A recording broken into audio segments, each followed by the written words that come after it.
Abre tu Biblia conmigo todos, por favor, en la primera carta a Tesalonicenses. Sabe que vamos a estar teniendo Tesalonicenses los martes y los jueves, porque voy a estar introduciendo el tema que vamos a estar mirando en el altar familiar. Quiero que estés puestos de pie conmigo, por favor, y vamos a abrir la Biblia en primera de Tesalonicenses, capítulo 1.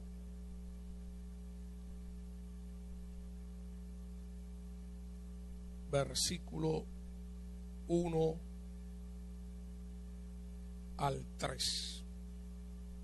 Primera de Tesalonicenses, capítulo 1, versículos del 1 al 3.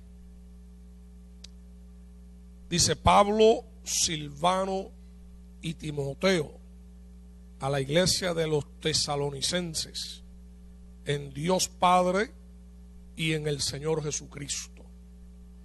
Gracia y paz sean a vosotros de Dios nuestro Padre y del Señor Jesucristo. Damos siempre gracias a Dios por todos vosotros, haciendo memoria de vosotros en vuestras oraciones, acordándonos sin cesar delante del Dios y Padre nuestro de la obra de vuestra fe, del trabajo de vuestro amor y de vuestra constancia en la esperanza en nuestro Señor Jesucristo. Vamos a venir al Señor en oración. Padre, gracias por tener tu palabra con nosotros. Bendícenos en esta noche, tómala a través de tu Espíritu y trae una bendición a nuestro corazón con tu palabra. En el nombre de Cristo Jesús. Amén. Amén. Puede tomar tu asiento, por favor. Bueno, la primera cosa que Pablo hace en la carta a los tesalonicenses es dar gracias a Dios por la iglesia. La carta es una carta preciosa, pero empieza dándole gracias a Dios por la iglesia. Pablo tiene una costumbre hermosa de saludar a la iglesia. Mira el versículo 1. Y ese versículo yo le llamo saludo, bendición o bendición, saludo. Depende cómo te guste más. ¿Cómo tú crees que te gusta más? Es la misma cosa. El hecho es que Pablo se refiere a la iglesia deseándole gracia y ¿qué? Y paz. Este es un saludo combinado. Gracia es el saludo griego y paz es el saludo hebreo. El saludo hebreo, que es paz, es el shalom de Dios. Y eso significa el estado de reconciliación o de bien con Dios. Es decir, no tienes conflicto con Dios. Y gracia, que era la forma griega, la forma no judía, no hebrea de saludarse. Es decir, cuando se saludaban, los griegos se decían gracias a ti y el otro le respondía gracias a ti. Esa es una expresión, es un verbo que significa un favor se ha hecho sobre ti que no te mereces. Es decir, deseo que tengas algo bueno sobre tu vida. Eso es lo que significa gracia. Deseo que algo bueno venga sobre tu vida, aunque no te lo merezca. Ese es el punto, ¿eh? Así como cuando nosotros nos saludamos, ¿cómo es la forma de saludar de los latinos? Los latinos somos una raza sin tantas raíces, no tenemos ni siquiera una forma específica de saludarnos. Si te encuentra alguien que te cae bien, le dice, ¿cómo estás? Si te encuentra alguien que no te cae tan bien, nada más le dice, hola. ¿Eh? Pero ¿a quién le deseas una gracia? Una gracia es un favor. Una gracia es un bien. Una gracia es un regalo. Es decir, quiero que tengas algo nuevo en tu vida que yo deseo para ti. Eso es gracia. Es decir, esta no es la gracia de Cristo. Esta no es la gracia de la salvación, sino es la gracia de una bendición. Deseo que seas bendecido. Nosotros hoy lo traducimos así, Dios te bendiga. Pero ese es el saludo entre cristianos. Los cristianos deseamos eso, ¿sí o no? ¿Sí? ¿Seguro? Oye, que te agarré de momento así como entre 2 y 3. Los cristianos decimos, Dios te bendiga. Y en eso va la expresión de que Dios ponga en tu vida una gracia. Es decir, una bendición, un favor, algo nuevo que Dios esté depositando en tu vida. Y el shalom de Dios, que es la paz de Dios, al que le deseamos la paz, es decir, en tu vida haya un estado de tranquilidad, de quietud. Cuando los judíos, cuando los hebreos se saludan, shalom, están diciendo, quiero que tengas la tranquilidad. Quiero que estés tranquilo. Quiero que estés calmado. Quiero que estés disfrutando de la paz de Dios en tu vida. Lo más que se parece a la palabra shalom es como cuando tú te vas de vacaciones con una hamaca. ¿Tú sabes lo que es una hamaca, verdad? En Perú hay hamaca, Carmela. ¿Sí? Eso es bueno. Con una hamaca y tú te la cuelgas entre 2 palmas y te recuestas ahí en esa hamaca a echar barriga para arriba. Cuando estás sobre esa hamaca, eso se parece a un shalom. Estás en un estado de quietud, de reposo. No estás alterado, no estás inquieto, no estás alborotado. ¿Ve? Cuando usted ve las personas inquietas, cuando usted ve las personas alteradas, cuando usted ve las personas alborotadas, usted le dice, hermano, búsquese una hamaca, cuélguesela entre 2 palos y tírese ahí por un ratico. Pero si usted le dice, tenga el shalom de Dios sobre tu vida, es decir,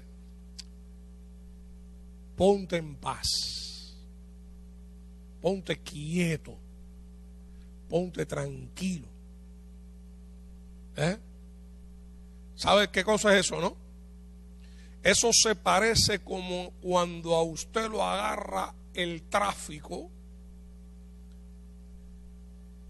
en medio del palmetto y usted va en la línea del centro y usted mira para todos los lados y no se puede salir porque tiene bumper con bumper en esta línea y bumper con bumper en esta línea. ¿Qué usted hace? Tranquilo, tírese para atrás, relájese y maneje despacio, maneje calmado, porque no puedes hacer nada. Yo le digo a todos los recién llegados a Estados Unidos, le digo, oye, esa es la escuela de la paciencia. Si te agarra ese tráfico a las 5:30 de la tarde en la línea del centro, no puedes hacer nada. La única cosa que puedes hacer es calmarte y ir con el tráfico, porque no puedes escarbar un túnel para irte por abajo, no puedes volar. Ve calmado. Bueno, Pablo acostumbra a usar esta expresión dual, esta frase combinada en el saludo cuando saluda a la iglesia. Le dice, siempre usa estas dos expresiones: que la gracia y la paz sea con ustedes. Que la gracia y la paz en Cristo esté con ustedes. Es decir, que el kairos y el shalom de Dios estén en tu vida. Que Dios desee sobre ti un nuevo regalo hoy. Que Dios ponga algo que no tuviste ayer. Y que Dios te mantenga tu ánimo y tu mente y tu corazón, ¿cómo? Tranquilo.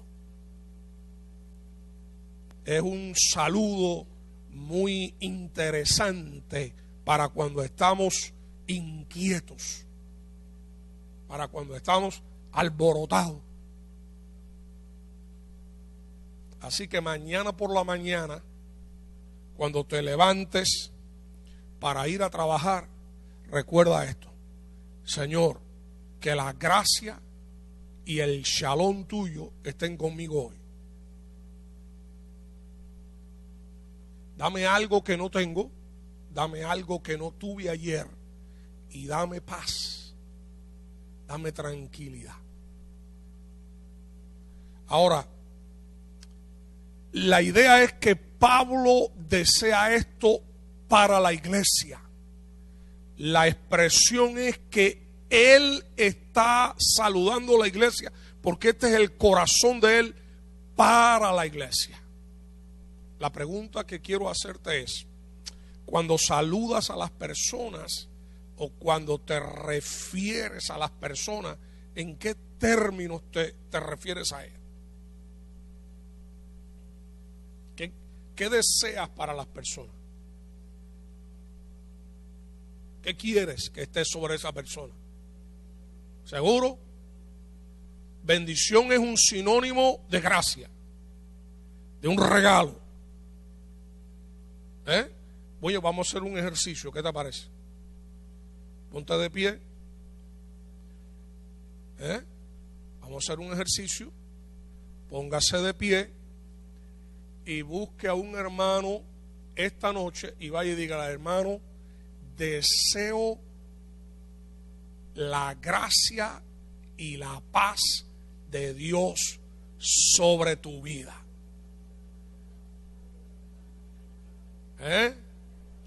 Dígale así: deseo la gracia de Dios, quiero un regalo de Dios y la paz de Dios en tu vida.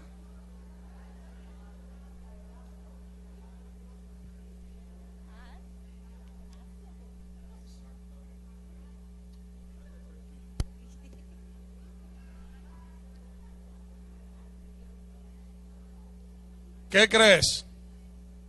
Estrella, me alegro que estás ahí. Vente para acá. Ahora ya, me encanta porque yo sé que a usted le gusta mucho este ejercicio.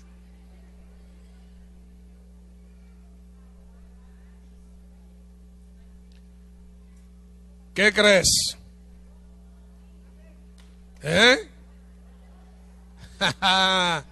Bueno, nada más que tienes 30 segundos para que se acabe el ejercicio, porque esto te encanta a ti. Mira, Carmela, termina con ese abrazo y deseo la paz de Dios sobre tu vida. ¿Qué crees? Mira, hermano, ese es un buen saludo.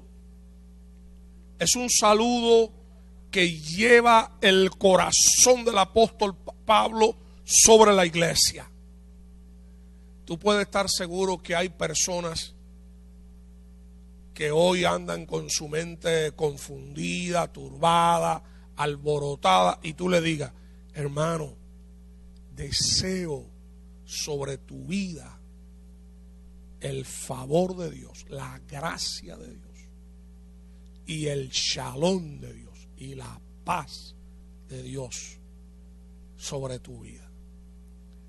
No solamente a las personas que amamos, no solamente a las personas que me caen bien,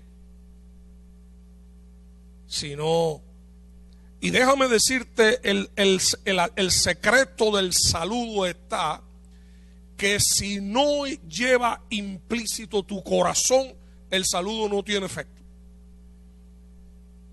¿Verdad? ¿Verdad, abuela?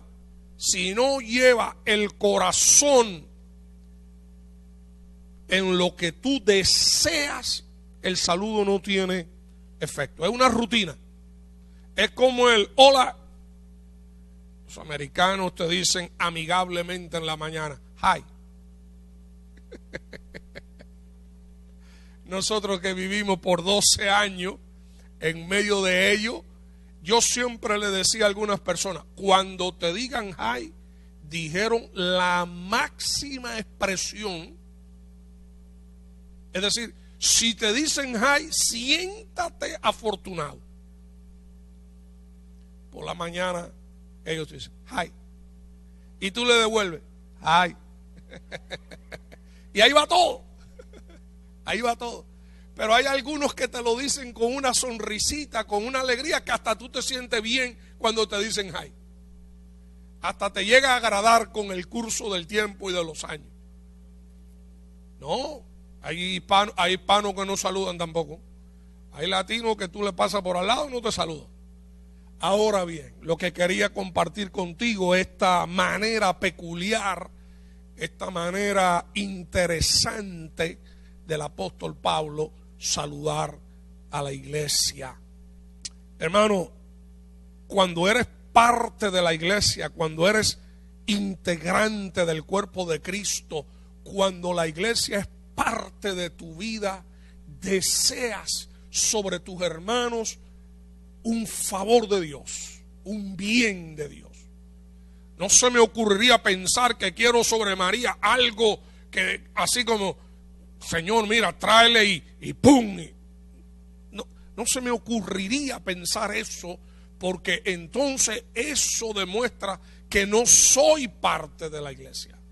Deseo sobre el cuerpo de Cristo un favor, una gracia, una bendición y una paz, un estado tranquilo, que tu alma, que tu mente, que tu pensamiento estén así como en una hamaca. Acuérdate de la hamaca esa siempre.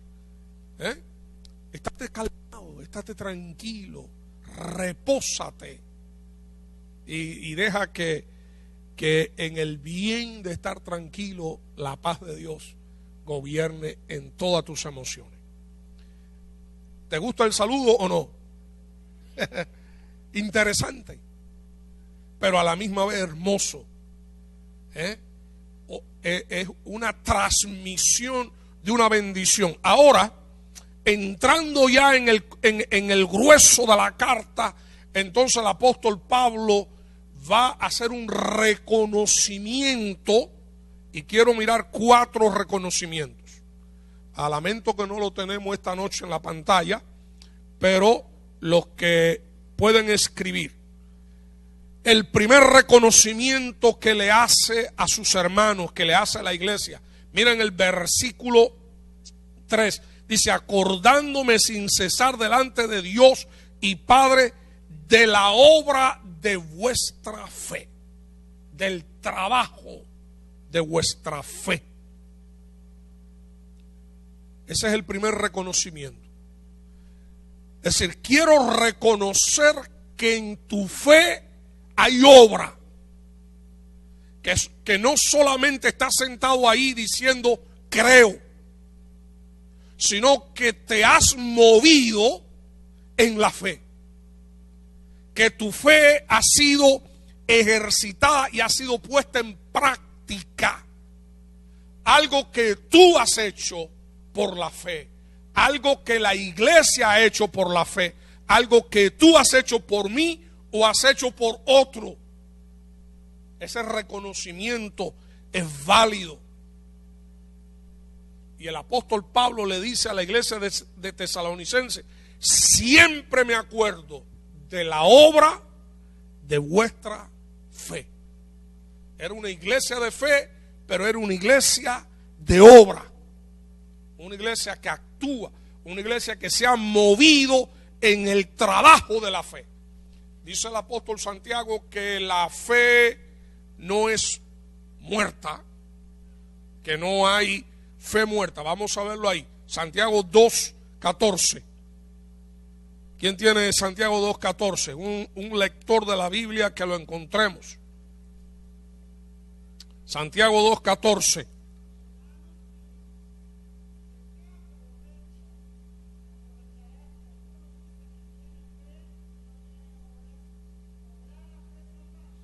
Si un hermano o una hermana están desnudos y tienen necesidad del mantenimiento de cada día, y alguno de vosotros le dice: ¿cómo? Id en paz, calentados y saciados, pero no le dais las cosas que son necesarias, ¿de qué aprovecha? Es decir, el reconocer que la iglesia ha trabajado en la fe. Hermano, déjame decirte que todo el mundo necesita que alguien le reconozca. El reconocimiento es como un alimento, igual que usted alimenta el cuerpo, así es necesario el reconocimiento a la estima de la persona. El ser reconocido. Entonces usted no puede venir a la iglesia y estar constantemente futigando la iglesia, atacándola, censurándola: hermano, ¿por qué no trabajas? ¿Por qué no cantas? ¿Por qué no diezmas? ¿Por qué no ofrendas? ¿Por qué no haces? Calmate, tranquilo. También tienes que reconocer. ¿Reconocer qué? La obra en la fe, el trabajo en la fe. Es decir, hay algo que has hecho en la fe. ¿Qué has hecho en la fe? ¿En qué te has movido en la fe? La fe aquí es concepto de la vida cristiana, no la fe específica de tú creerle a Cristo, sino cuando hablamos de la fe, hablamos de ¿qué? De nuestro estilo de vida. Bueno, ¿qué has hecho en la fe? ¿Has predicado? ¿Has visitado? ¿Has servido? ¿Le has dado pan a alguien? ¿Le has dado abrigo a alguien? ¿Le has apoyado a alguien? ¿Te has movido en la necesidad de alguien? ¿Te has movido en el dolor de alguien? Eso es moverte en la fe. ¿Entiendes? Entonces, el apóstol Pablo usa, antes de entrar en los temas que quiere entrar con la iglesia de Tesalónica, un reconocimiento. Y el primer reconocimiento que hace es la obra de vuestra fe. Vamos a leer Gálatas capítulo 5, verso 6. En la carta del apóstol a la iglesia de Gálatas, capítulo 5, versículo 6. Quiero que tú leas conmigo ese texto. ¿Quién lo tiene? Gálatas 5, 6.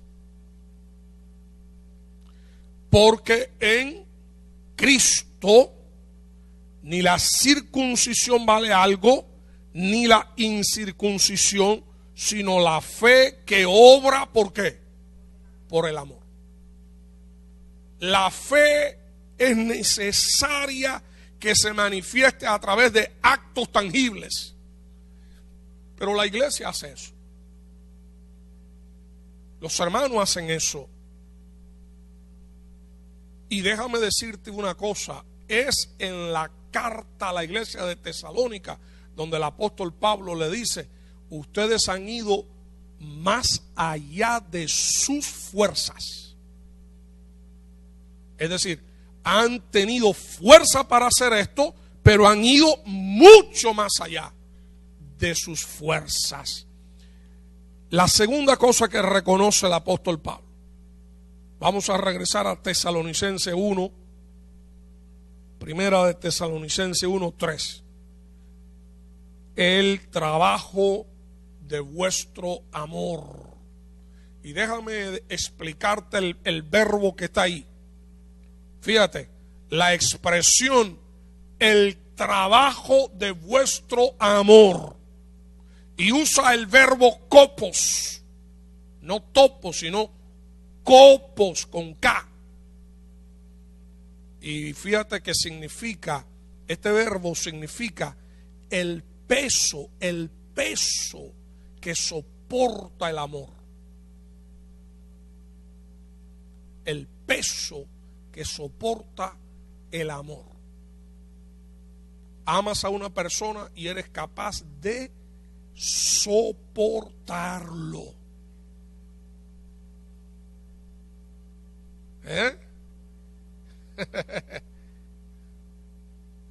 Soportarlo o soportarla. Cualquiera de las dos terminaciones es válido. Entonces fíjate que usa ese verbo griego, copos. Por amor has soportado un peso puesto sobre ti. Las iglesias, hermanos, han soportado personas. ¿Y lo soportamos por qué? Por amor. Estoy seguro que me están soportando a mí. ¿Por qué? ¿Por qué me soportan? Por amor, pero si tienen que soportar a Bonilla, tienen que cargar más peso porque es el doble de lo que soy yo. Si es Adán, es el triple. Pero estamos hablando de ese soporte que lleva el amor. Por amor aguantamos y soportamos. ¿Entiende eso? Y el apóstol Pablo le reconoce eso a la iglesia y le dice: quiero que sepan que hay un peso que ustedes han cargado, que lo han cargado por amor. Hay personas que son malcriadas, intolerantes, desafiantes, y lo soportamos. ¿Por qué? Por amor. Ese es el verbo que está ahí, copos. Lo que soy capaz de soportar por amor.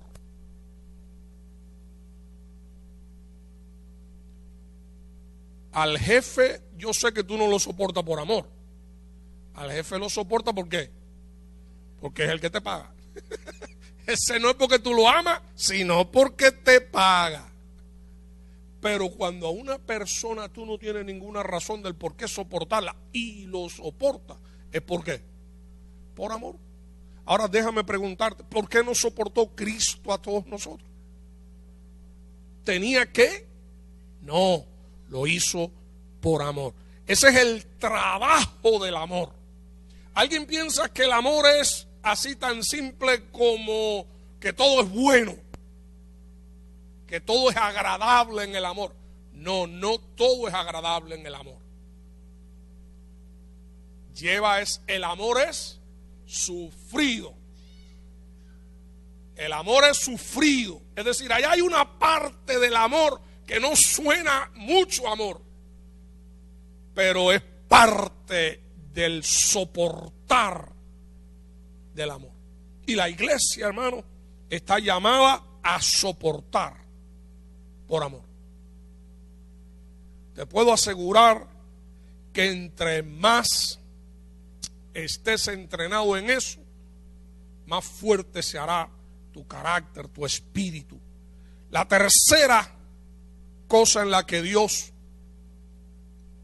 reconoce a la iglesia, la tercera área, fíjate bien, hemos visto dos: la obra de la fe, el trabajo del amor, y ahora viene la constancia de la esperanza en Cristo. Este verbo se traduce así como el aguante bajo circunstancias extremas. El aguantar bajo circunstancias extremas. Hay personas que han estado bajo un derrumbe. Hay personas que han estado bajo un derrumbe por 4 o 5 días.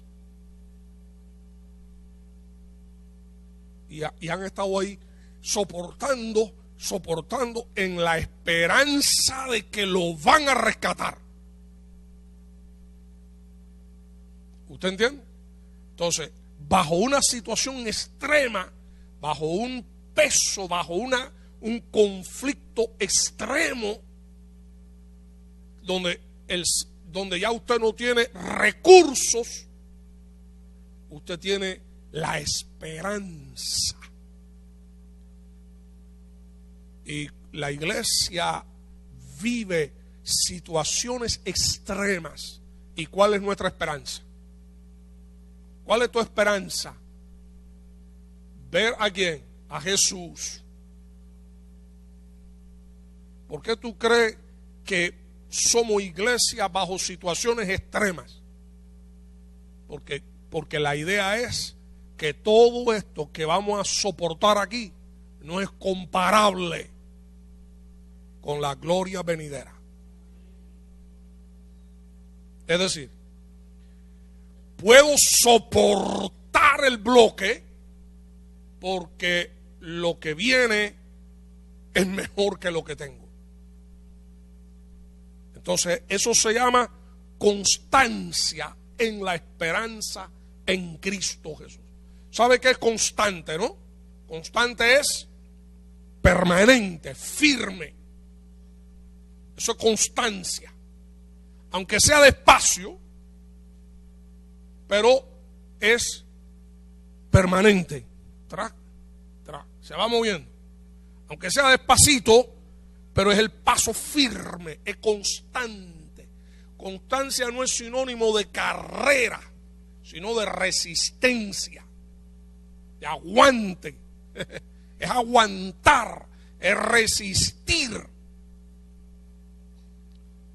bajo presiones extremas, bajo circunstancias extremas, porque tengo una esperanza, y esa esperanza, eso es lo que visualizo, en cualquier momento llega. En cualquier momento me levantan el bloque que tengo arriba.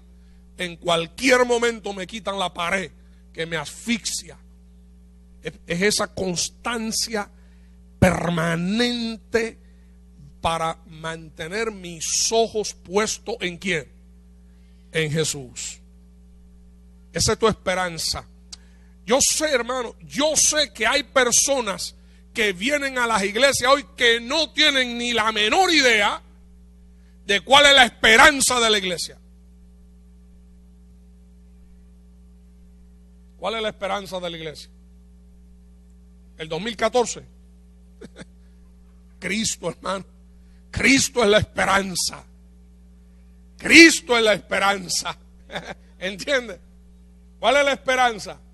¿Que esto se va a mejorar? No. ¿Cuál es la esperanza? ¿Que vamos a tener mejor economía? No, hermano. La esperanza es Cristo.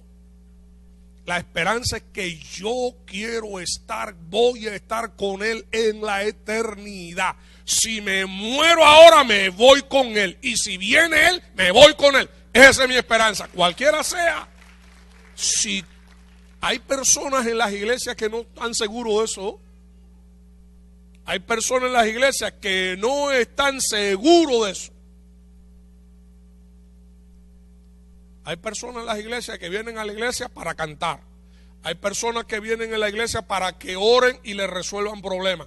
Hay personas que están en las iglesias porque les gusta, pero no tienen la centralidad de que la esperanza de la iglesia es vivir con Cristo eternamente.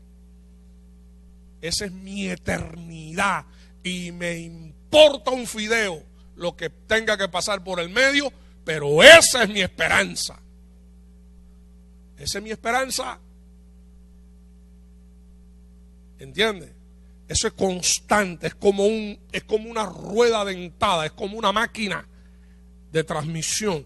Es todos los días, una vuelta, ahí vamos, constante.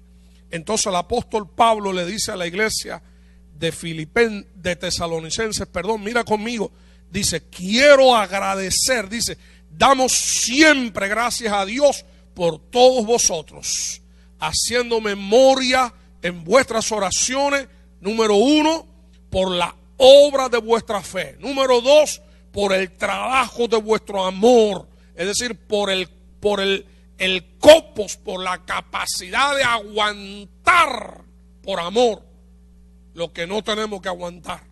Esa es la iglesia. Y por vuestra constancia en la esperanza en nuestro Señor Jesucristo. Por estar bajo presión y mantener nuestra visión puesta en esa esperanza. Y la número 4 con la que quiero terminar para ir a nuestro tiempo de oración. Porque recibieron la palabra en medio de una gran tribulación. Está en el versículo 6. Dice, vosotros vinisteis a ser imitadores de nosotros y del Señor, recibiendo la palabra en medio de ¿qué? De gran tribulación, con gozo del Espíritu Santo. Déjame decirte qué es esto, hermano. Recibir la palabra de Dios no es un recurso psicológico. Es decir, esto no es sepárenme esas dos chiquillas que tengo allá atrás. Recibir la Biblia aquí no es un recurso psicológico.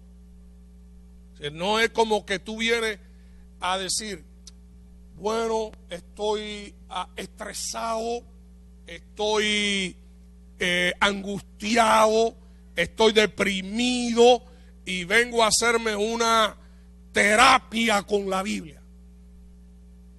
Recibir la Biblia no es un recurso psicológico. Recibir la palabra de Dios no tiene que ver con una actitud psicosomántica, es decir, me siento emocionalmente bien para creer o me siento deprimido y hoy no lo puedo aceptar. Otra cosa, recibir la palabra de Dios no es una acción de buena educación.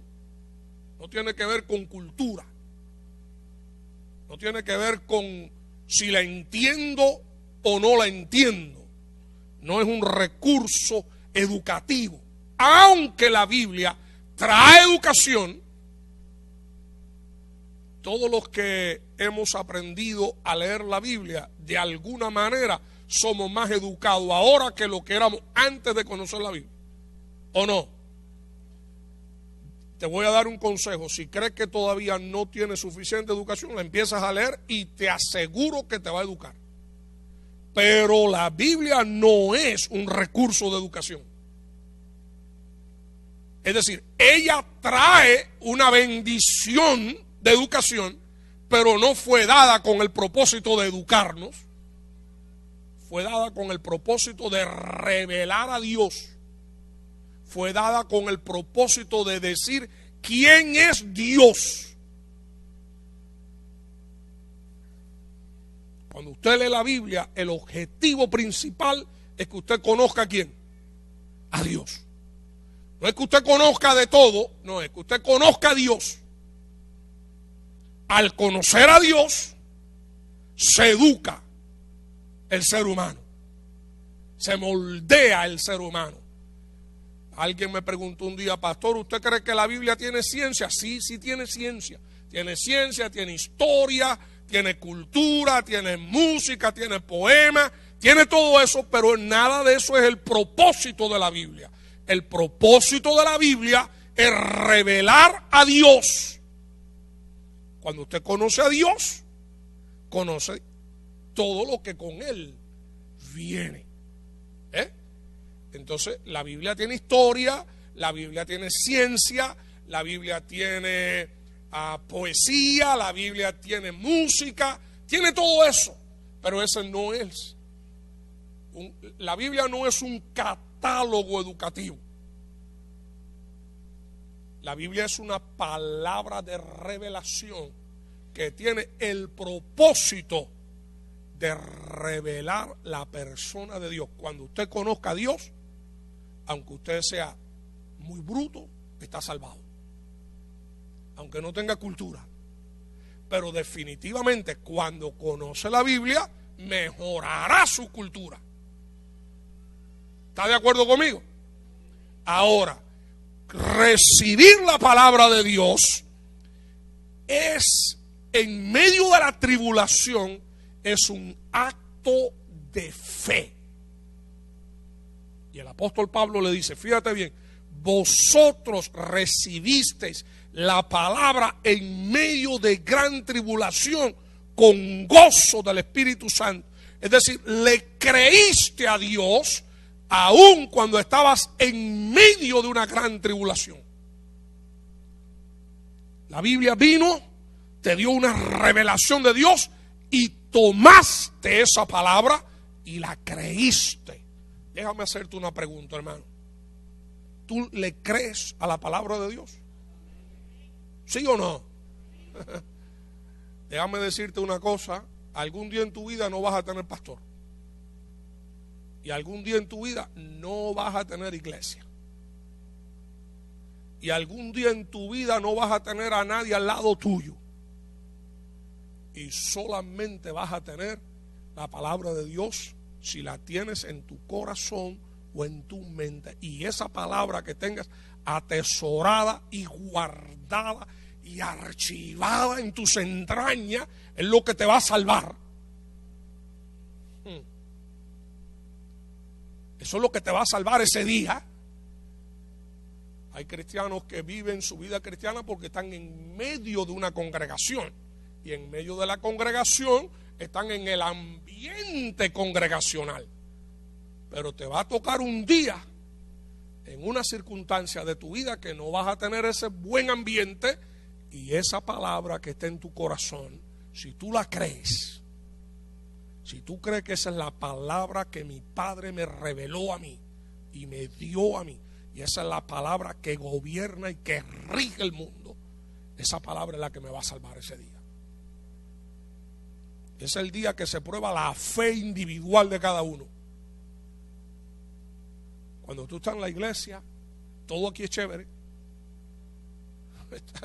Aquí todos estamos chéveres hoy, apoyándonos y queriéndonos, y nos saludamos y nos abrazamos, y chalón para allá y chalón para acá. Pero tú puedes estar seguro que hay un día que solo que tú creas esa palabra, que la tienes en tu corazón, que la tienes en tu mente, y que crees que esa es la palabra que Dios reveló. Y tomas esa palabra y te alimenta de ella, y esa palabra te va a salvar.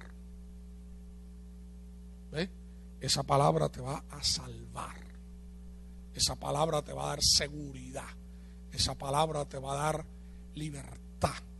Esa palabra te va a dar tranquilidad. Esa palabra te va a dar confianza. Esa palabra va a sostener tu fe. Esa palabra te va a dar la autoridad para decir: en el nombre de Cristo creo en lo que Él me ha dicho y lo voy a creer y lo voy a hacer. Ese día eres entre tú, Dios y la palabra que Él dio, si tú la tienes en tu corazón. Y el apóstol Pablo le dice a la iglesia de Tesalonicense, le dice: quiero reconocer que ustedes han creído a esa palabra. Déjame hacerte la pregunta final para ir a la oración. ¿Crees que la palabra de Dios rige todas las circunstancias que pasan en el mundo? Esa es la palabra que ha revelado Dios. Esa es su ley. Esa es su ley. Mi Dios creo que esa palabra que tú has revelado rige todas las leyes que existen en el mundo. Y yo he tomado esa palabra y la he atesorado en mi corazón. ¿Tienes esa palabra? Sí. Entonces, cuando llegue ese día, tú vas a estar fuerte, tú vas a estar firme, y tú vas a estar bien. Porque habéis recibido la palabra de Dios. La palabra de Dios, esa gran paradoja del cristianismo, es el gozo, es la paz de Dios en medio de la tormenta, en medio de la tribulación. Pastor, ¿me van a venir días malos? Te van a venir montones. No es que te va a venir uno, te van a venir montones. Pero tengo esa palabra. Van a venir días de debilidad, te van a venir montones, pero tengo esa palabra. Creo que esa es la palabra de mi Padre Celestial y rige toda la vida. ¿Lo crees, sí o no? Vamos a estar de pie, amados, para venir a la oración esta noche. Y tenemos varios hermanos por los que vamos a estar orando. Vamos a hacer nuestros grupos de oración. Así que te voy a invitar en esta hora a que busques tu grupo de oración para orar a Dios en esta noche. Las familias que tenemos, ven con la pastora. Tenemos a Estrella con la niña. Vi a la niña por ahí, ¿ya? Vi a...